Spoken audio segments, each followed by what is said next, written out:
จ้าเองชื่อว่าโบเรียนหลวงวิไลน้องเอกมีชื่อว่านางเกศรพงศ์โสภาน้องเอกมีชื่อว่านางสุภพรพงษ์วงศ์น้องเอกมีชื่อว่านางเกศดอนซอโสภาน้องเอกมีชื่อว่านางสิริยกรจันทวงศาน้องเอกมีชื่อว่านรงค์ไซครับ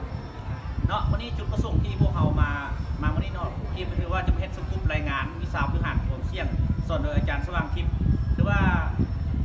นักศึกษาที่ว่ามันเรียนทำเรียนอยู่สถาบันเฮานี่มีความเข้าใจอะไรเกี่ยวกับวิชาพื้นฐานของเสียงดังนั้นเฮาจึงได้ไปสัมภาษณ์บรรดานักศึกษาที่ว่าได้มาศึกษาอยู่สถาบันการธนาคารเฮานี่ว่ามีความเข้าใจอะไรเนาะดังนั้นพวกเราพากันไปเลย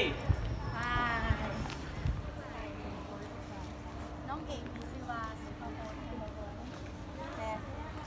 น้องเอกมีชื่อว่านางเกศรพงศ์โสภาวันนี้น้องเขาสองคนจะมา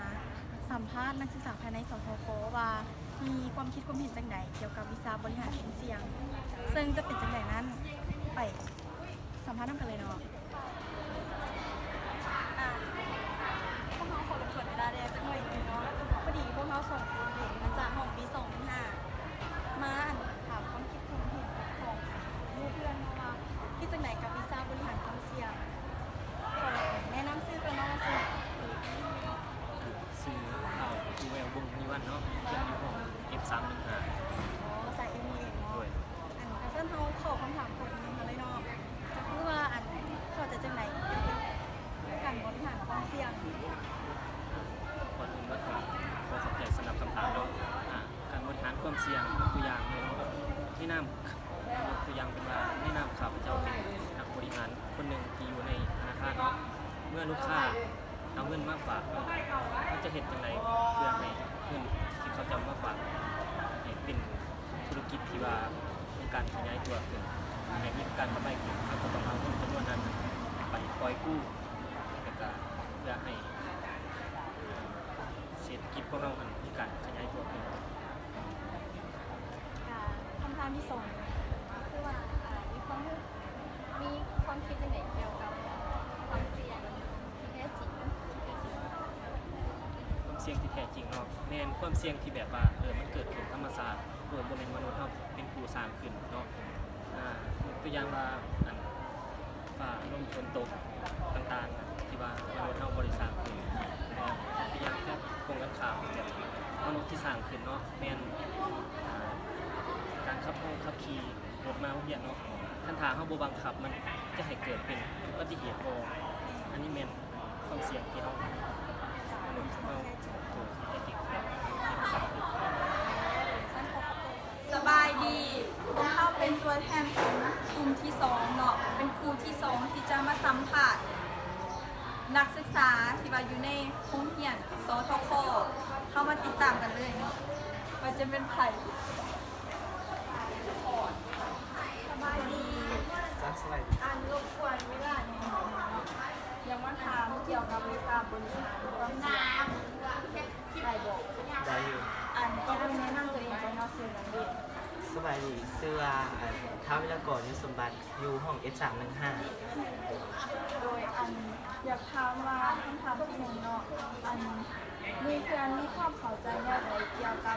การบริหารความเสี่ยงด้านอัตราดอกเบี้ยความเสี่ยงทางด้านอัตราดอกเบี้ยเนาะถ้าตามความเข้าใจว่าตามที่แบบได้เรียนมาเนาะความเสี่ยงทางด้านอัตราดอกเบี้ยเนาะมันก็จะเป็นความเสี่ยงที่แบบว่าเป็นให้รายได้หรือว่าเงินทุนของเราแบบว่าได้รับผลกระทบทางด้านโลกที่แบบว่าจากการเปลี่ยนแปลงของอัตราดอกเบี้ย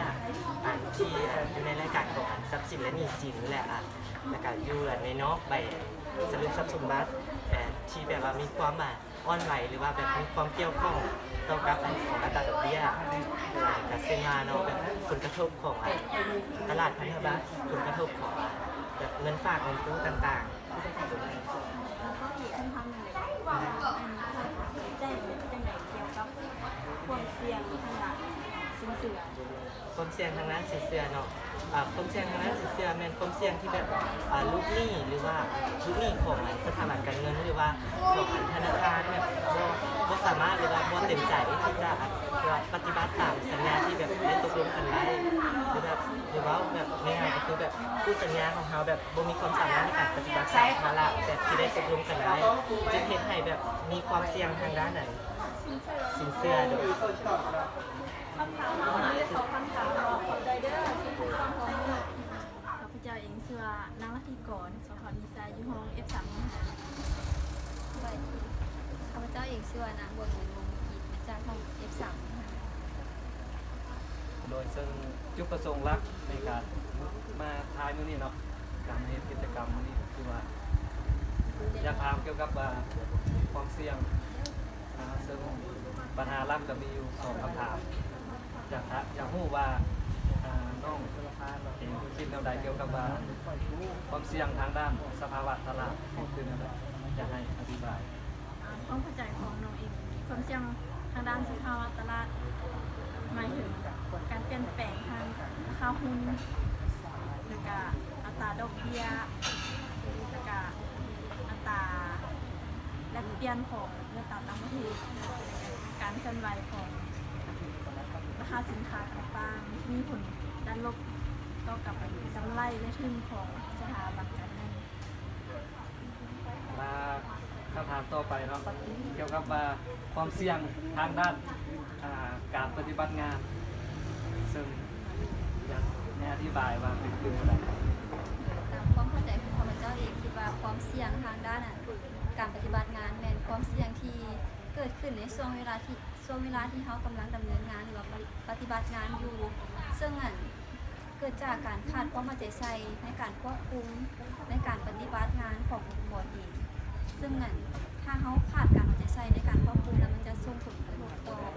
ต่อองค์กรอีกด้านหนึ่งในการในทุนขององค์กรนั้นนะ ซึ่งมาฮอดนี่ก็เมื่อเพียงเท่านี้เนาะสำหรับ ที่ว่าพวกเราได้ไปสัมภาษณ์บรรดานักศึกษาเนาะคือว่าพวกเราทางกลุ่มพวกเราสามารถสรุปได้ว่านักศึกษามีความเข้าใจทางด้านอัตราความเสี่ยงทางด้านอัตราดอกเบี้ยคือแนวใดเนาะคือว่าความเสี่ยงอัตราดอกเบี้ยถ้าว่าอัตราดอกเบี้ยของตลาดมีการสูงขึ้นมันจะส่งผลกระทบทางด้านลบต่ออัตราดอกเบี้ยของธนาคารเนาะสองความเสี่ยงทางด้านสินเชื่อความเสี่ยงทางด้านสินเชื่อนี่แม่นถ้าหากว่าลูกค้าบ่ปฏิบัติตามสัญญาหรือว่าปฏิบัติตามกำหนดเวลาที่ส่งเงินคืนเนาะมันจะส่งผลกระทบหรือว่าความเสี่ยงสูงต่อการคาดคืนของธนาคารและเนาะหรือว่ามาฮอดนี้ทางกลุ่มเราถือว่าที่จบการรายงานเพียงเท่านี้เนาะขอขอบใจ ขอขอบใจ